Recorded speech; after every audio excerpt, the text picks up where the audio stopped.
That's right, Lauren. Well, there have been plenty of celebrations here in Qatar, and Qatar is considered an area where families gather. It's a huge space. If you have a look behind me, you'll see that there are these dhows, which are the traditional boats that they created especially for this World Cup to introduce the rest of the world to Qatari culture and traditions. And just to my side here, we have, they're shutting down now, but we've got a few ladies there that have been cooking these delicious chapati flatbreads, an influence from Southeast Asia. We have a huge diaspora here in Qatar.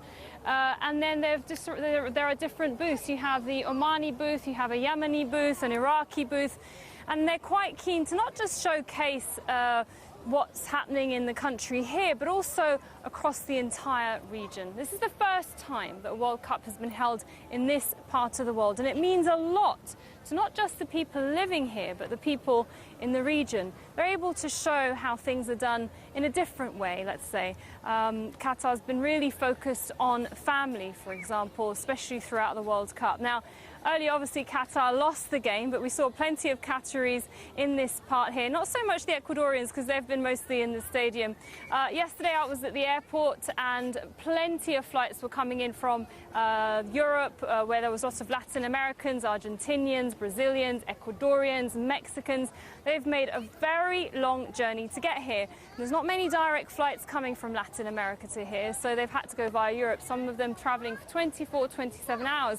And they said this is the first time they've even ever visited the African continent or the Asian continent or even this region. So I asked them, what do you expect? Obviously, there's been different coverage across the country on this World Cup, and they all said that they had no expectations and they were quite excited to see what Qatar has to offer. Now, Qatar in the last few years, especially since winning the World Cup, has really progressed in many ways. It's opened up. This is a country that relied on the pearl diving industry, and just behind me, where the sea is, sorry, it's just to the side of me, there are those dhows that they use for the pearl diving, and then they discovered oil and gas, and everything changed for them here. So it's incredible to see, because you'll have the high rises, and then you'll also see the traditional, for example, suit that my colleague Alexi was doing lives from earlier, that shows the old and the new coming together. And I think this World Cup has been a way to show that, and also to showcase all of the entertainment that they've got. Black Eyed Peas are here, for example, today performing, and that's the kind of thing you're going to expect for the rest of the World Cup. Lauren. Sarah Hayat, thank you very much indeed. Now, it's taken 7 years of construction and nearly $10 billion. Now Qatar stadiums are open and ready for action. In Russia 4 years ago, it was one of the most spread-out tournaments in history. By contrast, Qatar will follow as the most compact. 8 stadiums are hosting the matches, the fewest number of venues since Argentina in 1978. Gemma Nash takes us through them.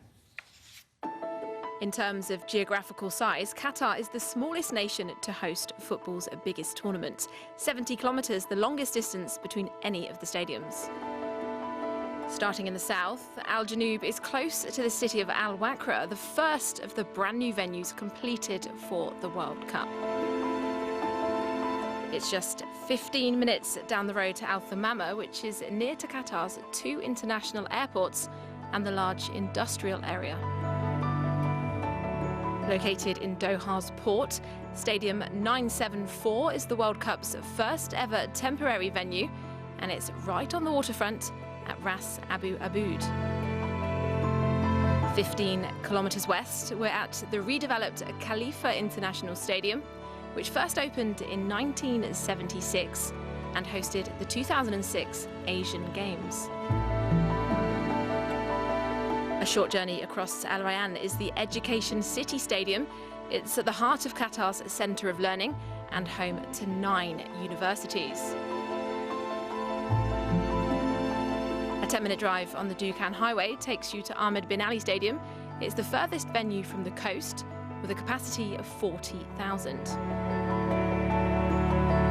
Just to the north of Doha is the venue for the World Cup final. The city of Lusail was built for this tournament, and it's home to the biggest stadium with 80,000 seats.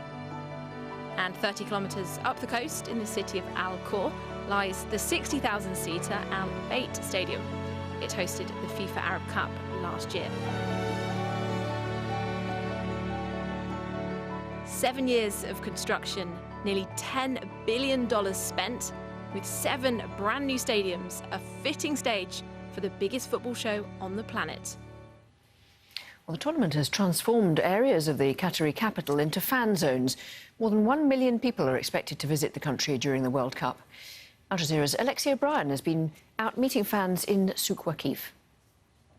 Look, I have to say it has had such an amazing atmosphere here all evening, a real party atmosphere, people out really to have a good time and to talk to all of the other fans who've been here from all around the world. We've seen Brazilian fans, we've seen Iranian fans, we've seen fans from Tunisia. In fact, I have to say the Tunisian fans, they really know how to party. They've been banging drums, they've been waving flags, they've been walking around on each other's shoulders, we've seen great songs, and in fact on that I'm joined now by Moheb. He's a Tunisian fan.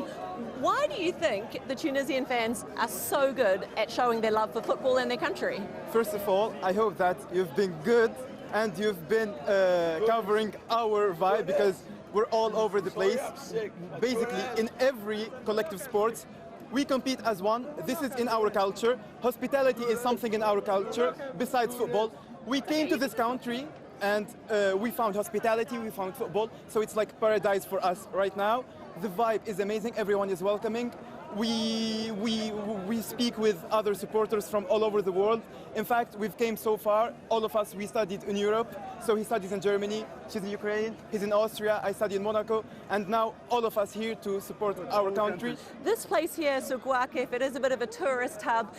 We are going to see lots of focus here from the fans over the coming weeks as they focus on the World Cup. First here in the Middle East and come down here to see the best of what Doha has to offer.